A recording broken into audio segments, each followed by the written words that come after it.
N. Hi, Lisa. Thanks for this opportunity. My question is, if there is no one really here, who is the one that is looking to awaken? N says, I ask because surely the ego won't want to destroy itself by going through this awakening process. Yeah, thanks, N. That's a really great question. Who is it that wants to awaken? So, I mean, this is like one of those endless pieces of string, you know, when you're trying to unravel string.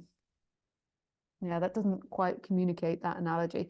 I meant like, you know, when a lump of ball gets really entangled, like to try to find the answer to that is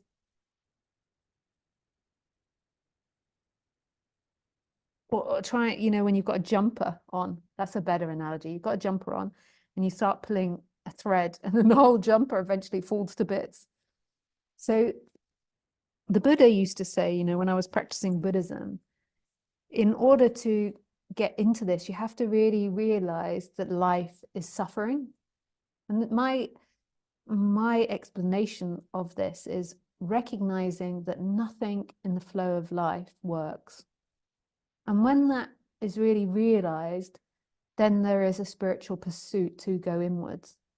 And that is done by ego and thought. And it becomes like the Pac-Man, or it becomes like pulling a thread to your jumper.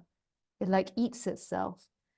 So if you realize that no pleasure, so what you've been sold by life, the no pleasure is going to be your freedom. And that can sometimes come with like tastes of awakening.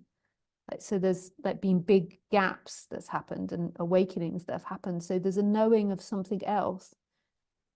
And then this recognition that you can't, that it's not going to work if you get the massive house, or if you move house 10 times, or if you move to Thailand, or if you lose weight or get children.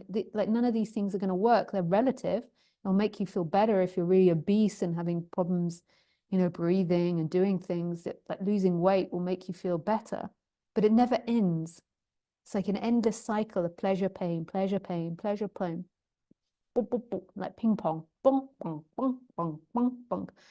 And at some point there is an exhaustion of that. So in more traditionally in Hinduism and Buddhism, it would be like you finally arrive at a life, you know, because they believe in life after life, like rebirth or reincarnation.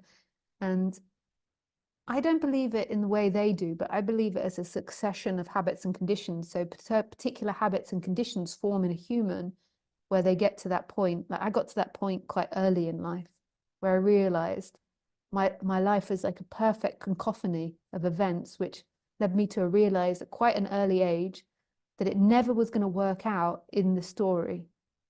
And thank God I worked that out, but it came from suffering. And it came from also having awakenings. So there was these mini awakenings, which I didn't know were awakenings, where I tasted something else and I resonated with something else, where I was touching on something else that was beyond pleasure and pain. So the Buddha's Four Noble Truths, and the first one is to recognize that life is suffering. You know.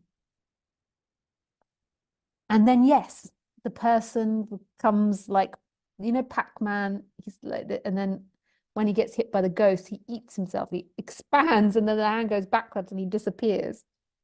So it's like the person recognizes that, and then it begins to question itself, and then it undoes itself, and it's nobody's doing. So when you pull the thread to the jumper and the jumper disappears, there's no jumper. There was never a jumper. There was never a person. There was never a person that wanted to wake up.